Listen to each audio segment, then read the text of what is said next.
There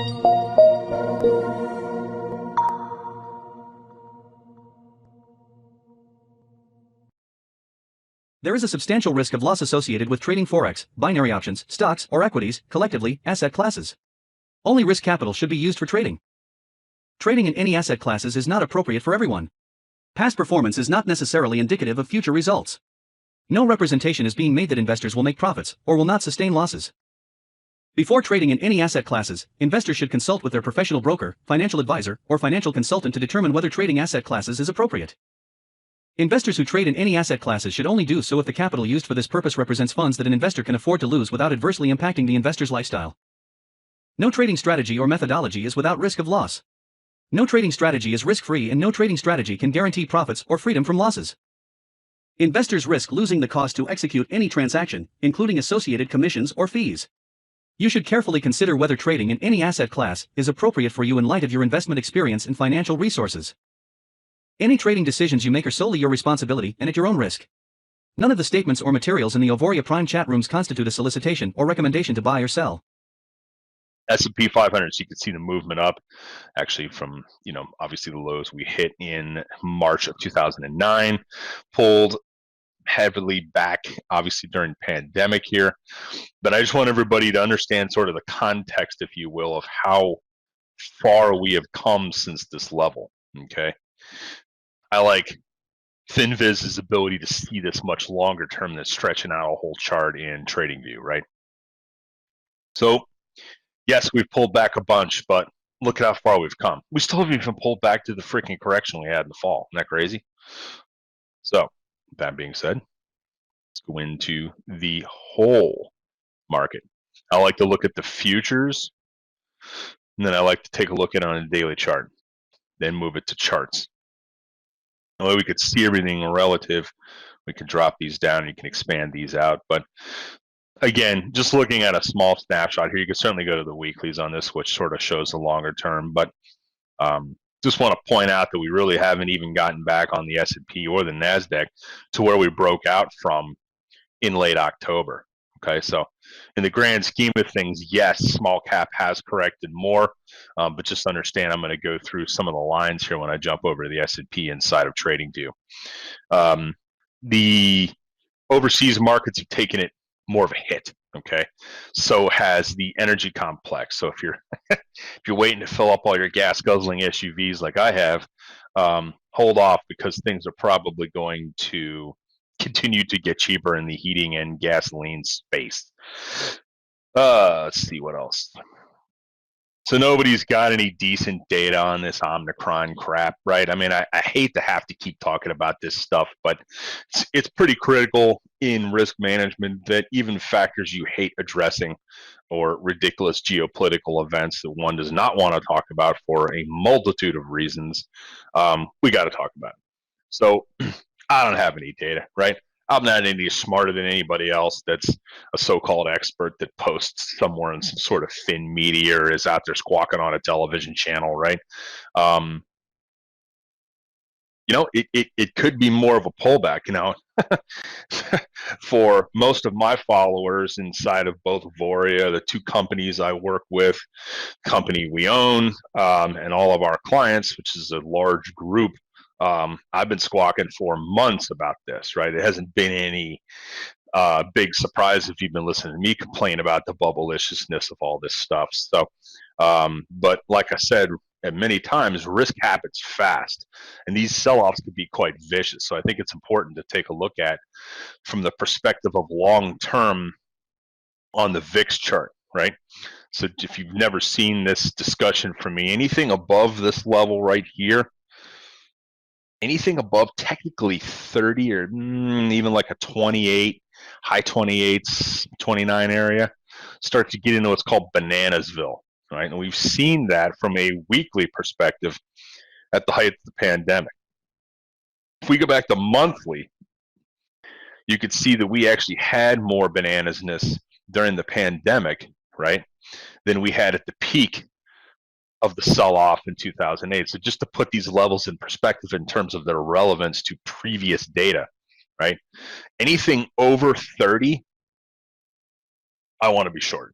It's really the bottom short anything, at least in equity land, via ETF if you want to be less risky and more of a broad short, right?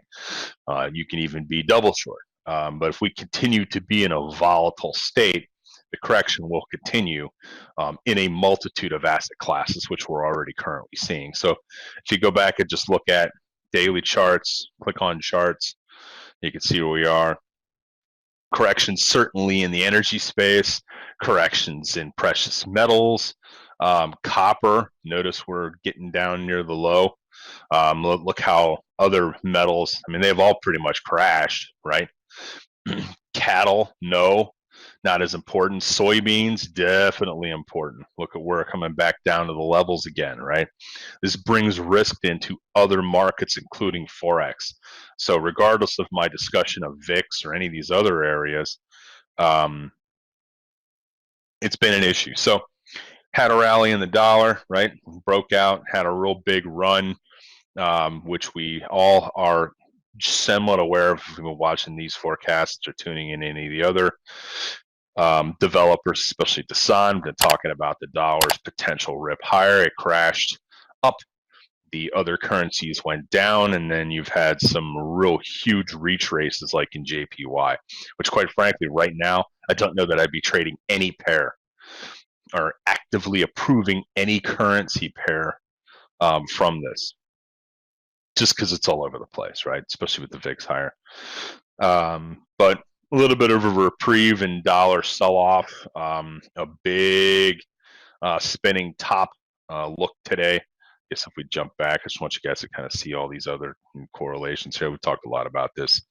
No surprise, a rally in bonds, right? It's what's called a flight to safety, right? Here's the whole credit market space. You can even include overseas bonds if you want to see what's going on. So that's pretty much it for FinViz.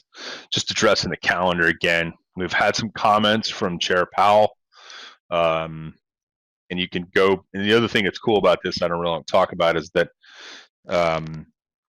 you can go in and see stories that show up, which is actually pretty slick, related to comments. So, like for instance, this one, I don't know much about poundsterlinglive.com, but you can, catch the, I think this is important.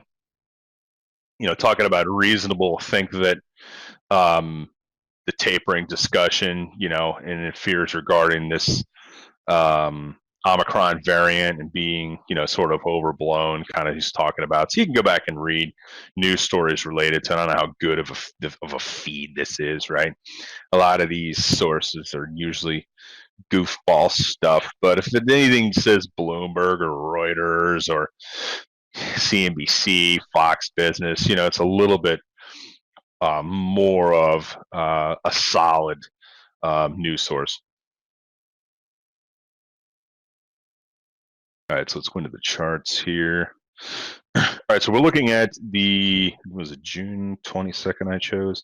Yeah, we're looking at June 22nd of this year to now, okay? Strictly just a discussion of order flow and market profile. You can see the chart on the left. I think it is interesting, and I don't know if I pointed this out Saturday. I should have. But anytime you have a decent data set like we have here, this is strictly just movement in the S&P 500 largest capitalized stocks in the U.S., and all of the volume associated with the SPX, right, or the spiders. You could look at it either way. The data is going to be pretty accurate. This is one of the largest traded products on this planet in terms of volume. So when you have all this building value area low, which is right here, like 4450-ish, value area high, which is also damn near the high of the market. Okay, so this 4710 area is capping the value area high, and you have a point of control that rips from some lower or center point up higher or jumps up higher. It usually portends an entire visitation to the value area low. Okay, so think about that for a second now, right? Again, not talking candlesticks, no moving averages, no Bollingers, no volume in it. Strictly an aggregate of the volume that's been executed on this exchange by all institutional and retail, right? In the aggregate, this is the beauty of this. It's the whole thing, and you can jump over to the spiders if you want to see kind of the same thing. But I think it's a little bit better illustrated here. Is that anytime you see the value area, or I should say the point of control, which is the center point of where most volume is executed, jump damn near to the high, usually tells you we're going to visit the other area of the auctioning process. So somewhere down this 40, 450. When we auction down to this area, I don't know. We could stop right here, right? This is sort of our launch level at this 45.30 area, but usually we'll make an auction test down here, which arguably you could say that was somewhat of a breakout as well, beyond this level here. So just know these levels. I'd rather be short the rips, less all of a sudden some really respected person and that's not Anthony Fauci, actually comes out and says something, or the WHO will come out and say something that this isn't really a big deal, these variants, right? I don't know if that's going to happen, or I could be wrong. We'll see a rally. But until then, in terms of indices, I'd much rather short the rips back up. Take a look at the cues from the same perspective. So all I care about is the data that started coming in, just pretty much the same date, right? I can adjust this a day out. I don't know if that's going to matter. Let's take a look at just adjusting a day back. It really didn't change much. Maybe get everything before the 28th out. Let's do that.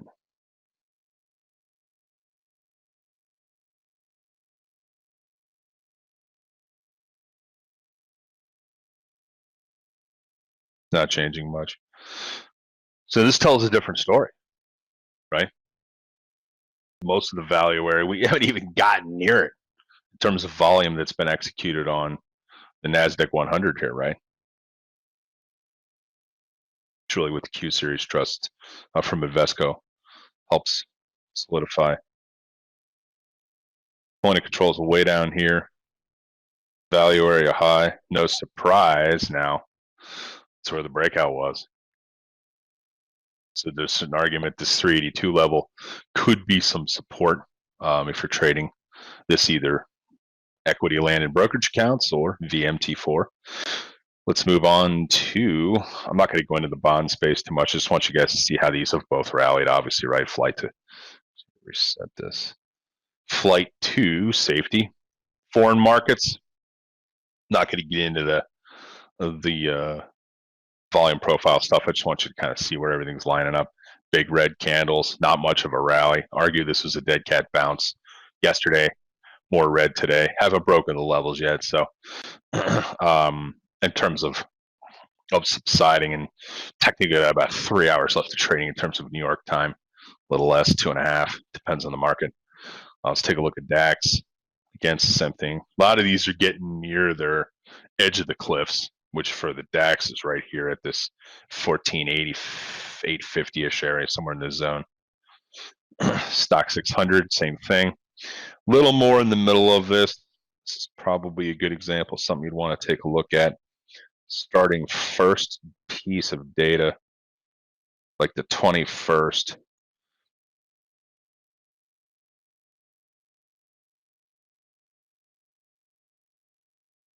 Notice we've gone through the value area high. We notice we're almost bouncing off that center point of volume here, which is 455 area, edge of the cliff right down here, 442, which isn't much further below the value area low here, around 450. So keep that in mind. Take a look at the DXY. Let's do the daily first. Remember, keep in mind where we've come, right? So if we just jump back and put some perspective on this from a weekly chart, broke into this upper zone over a long period of time. This is a 1 week chart. Each of these candles is 1 week. Obviously, pandemic craziness. Then we broke down. was a huge area of resistance, very clear to see, and then we just blew through it. Right now, it's much tougher to determine what's going to happen. Different tones coming out of central banks right now. We got variants. We got a whole mess of things that would certainly have argued over the course of the last week to not do any trading at all. That's why I really haven't traded much. Love it or hate it, I guess I could have certainly made a whole bunch of money short spiders options, but I just haven't been central and in front of all this while we're getting everything set up.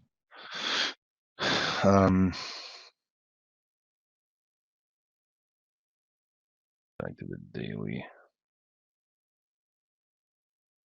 I've been at least the last hour trying to monitor more of what's going on via news feeds, and it just doesn't seem like everybody's out there squawking with some sort of a attention span related to COVID, but nobody's got any real solid data yet. So a lot of this is just speculation, in my opinion. That's why it's very volatile, and it's hard to sort of, you can see just looking at the quotes, how much everything's jumping around just in pricing levels on this right hand side here. So prices changes in a very quick manner. Take a look at euro rallying again. I mean, do I think this whole one spot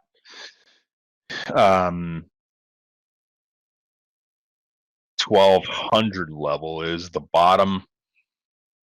I don't know. It just seems like this this $1.12 area here will hold for now.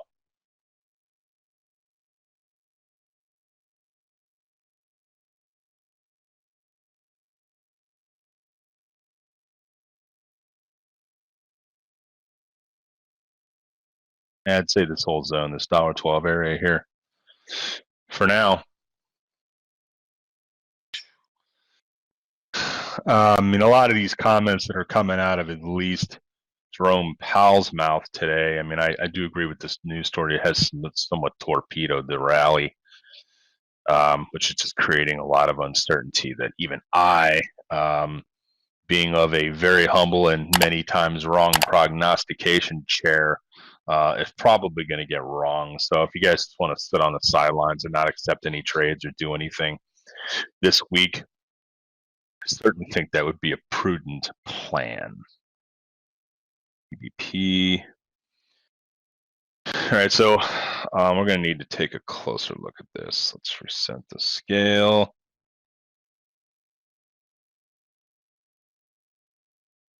This is the lowest we've been.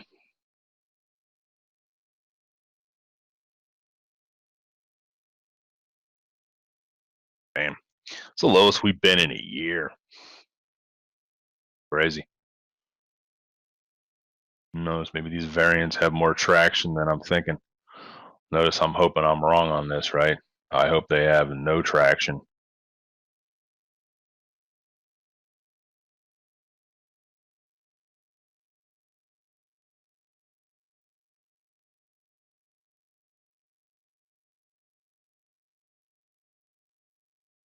It's like at some point I would imagine to see an exaggerated move in this above this area if the dollar can actually get started climbing higher again.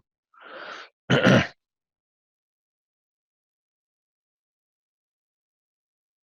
mean, you look at all these charts and it's just like, man, this is like the exact opposite of this, and these pairs the opposite of this, and it's not what you would think, right? I mean, there's no such thing as trading typically in tandem, but at least you'd be able to pin some correlations together. I often use that reference of standing in a bowling alley, you're whipping the ball down the lane, and you hit the first pin, right, which is typically a DXY, and then you have at least a somewhat predictable energy flow across the other pins or the other currency pairs in the major category, right? But that's not the case. So when you have just a lot of uncorrelated stuff globally and just all kinds of crazy moves and everything, it's just a lot of juxtapositioning among many institutions, of which it's a very, very futile endeavor for us poor laymen to try and outpace institutions in getting set up with these positionings. So any more crazier moves than this, you're going to have a lot of margin liquidations in a lot of these areas, which is going to more than likely exacerbate most of these moves. So keeping a close eye again on VIX, I think is going to be quite helpful. VIX has been quite quiet. It typically has been sort of sleepiness when we were seeing it around 16. We're having the slow grind up since March of 20, right? A lot of that is due to just, if you guys haven't heard me talking about this, a lot of you are fairly new to my discussions. Vast majority of that has been created by what is often referred to in the marketplace as funny money, and that's essentially capital being sprinkled out of the clouds by central banks into primary dealer accounts and having to find a home, going into pockets of retail, stimulus programs from governments finding their way into the pockets of retail, as well as asset classes that have taken off, right? I mean, everything's taken off, mostly equities, real estate, certainly most of the energy space, not much of the metals space, as that is oftentimes more of a safe harbor type of asset class, which you'd think it'd be rallying to right now if you take a look at gold, but this is just a liquidation story. So anybody who tries to make any sense of why, you'd think this should be back up around 17.50 an ounce, right? So if you look at the spot market, we should be up here right now. Really should. But it's just the liquidations taking place. And who knows, maybe this does settle out and a lot of liquidations in terms of extra leverage maybe out of the way, and then the markets can rally again. It's, but I would not have anticipated this. We knew they were levered. We didn't realize that much, right? So we would expect gold to be up above this level. This is obviously posing a very solid resistance point right up around this 1900 century mark per ounce. I'm not going to go into a lot of these markets. I'll just rip through these charts if you want to take a gander through. I don't really have a lot of comments on this stuff. Do note those lows though in the Aussie in relation to a lot. Let's take a look at GBP CAD. We're still with the NEO currency mired in a lower range bound, which is tightening and maybe possibly coiling. Do note weakness in general pound versus almost everything. Okay. Maybe with the exception of the yen, right? Oh yeah. Weakness there too. Weakness in its relation to the Canadian. Yeah. Look at that weakness. It's probably portending a further move in the main currency. Sometimes the Swissy could just whip it around from the standpoint of the main one I follow. Should have certainly contributed some of this break lower. It's weakness related to the dollar. Obviously, there could be a whole myriad of other factors. AUD USD again, new lows again were set today.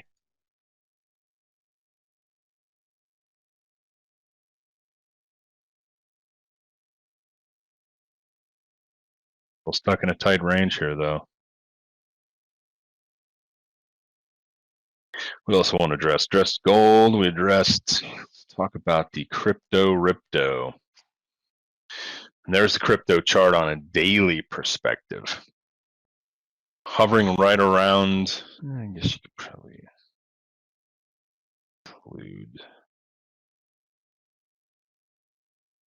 everything since we've been in this upper range. So I'm saying here, 4th of Jan. Let's take a look at that.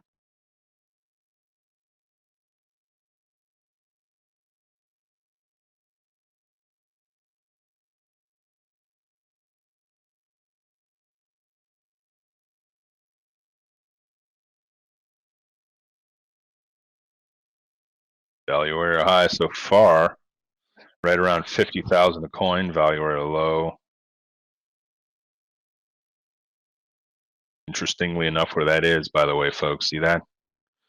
Right around 30. which is ultimately the target I think this is going to go to, at least its first stop lower, if we see weakness. I think at some point you've got some dip buyers stepping in, but I would imagine as a group they are fairly weak hands, and at some point those diamond hands, or whatever the hell they call that phrase, will fall apart, and this will probably head back down to where we've got some real solid support from many different areas of confluence, including the market profile chart. I'm only shooting for extreme targets out. Notice I don't get too caught up in the day-to-day stuff. This is something that if you're going to own it, I'd rather own it from much lower after the dust settles from an absolute wreck, right? Always seems to be the best place from a risk management standpoint, seeing as that most of these coins have gotten 80%, in some cases 90% of their value cut off, and they've spent a long period of time basing, like early last summer before they took off in January of this year, right? So the argument would have been, let those bases play out for them to start to break higher, just like you would purchasing anything, with the exception of a few things in the marketplace, but anything that's liquid, you want to be able to base play out, right? Just kind of like you've seen here. Notice we came in on at least these daily candles here, built a nice base, came up, tested the top of the resistance area, broke out, pulled back a little bit, right? Maybe a sloppy cup of handle, but the concept's the same and it works. Essentially this is where you want to be long, right in here. And it took off. When it takes off, your stop is right in this area. So notice, had you set your stop correctly, some people would have argued putting your stop down here around this 37,600-ish area. Notice you would have never been stopped out. So if you'd purchased here or somewhere in this area, any in this area, ultimately your stop, you want it below the last, what they call fractal low or swing low, right? And if you've sold off chunks now higher, your stops have been moved up from this point to this point to now this point. So your final remaining pieces of whatever positions left over, and this is the same type of general tactic that applies to anybody that's really been exceptionally winning in this field, as they've taken pieces off along the way. If they have any left, they keep moving stops up on them too. But now more than likely you've been stopped out of your remaining pieces, because potentially this is going to roll over. Again, for those of you who are long, I hope I'm wrong. But that is my analysis for the week. Right, wrong, or indifferent, I wish everybody a great trading week.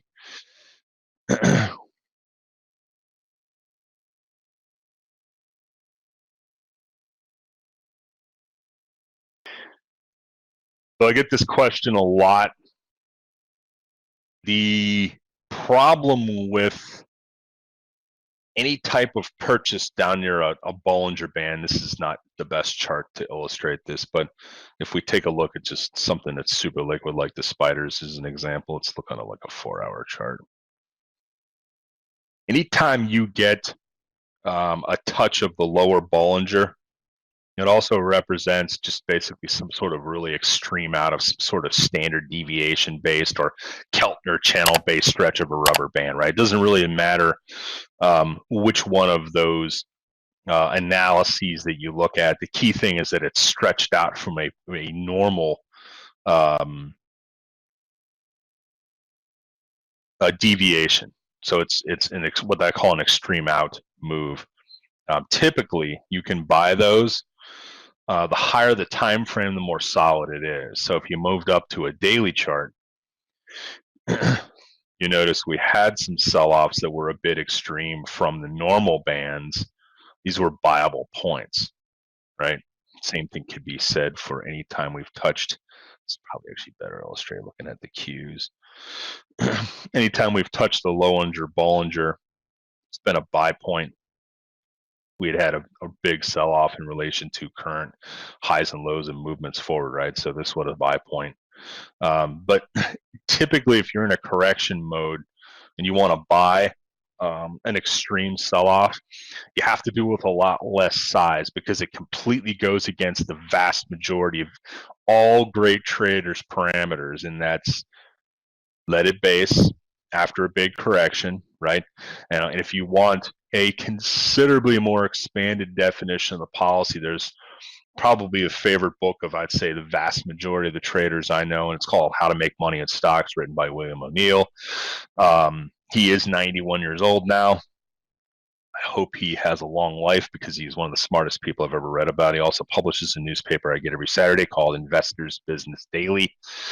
And they also have the largest database on this planet, even bigger than Bloomberg, of all of the factors that take place before any investment goes on to make major price advances, right? I don't care if it's, you know, Microsoft's breakout in 94, you know, or Applied Materials or any huge winning stock over a long period of time. 14 factors line up before the stock breaks higher. There's a whole bunch of factors. If you guys want to, I can go into that more, but I'm just giving you a half-assed overview of it. It's better just studied by getting the book. It's actually not a thick book. It's maybe 160 pages, something like that. So it's called How to Make Money in Stocks. The book hasn't changed. It's been adapted. It's been updated and revised, but it hasn't changed in its statistical in 30 years. And the same stuff still works. So, but normally I'm not, you know, if this was on a weekly chart, right, this holds much more significance, right? So when we rallied, shit, I can't even show you an example on a weekly because we don't have one.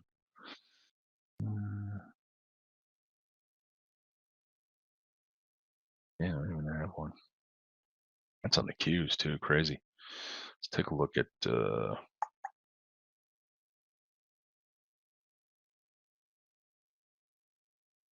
some wildness, see if that helps.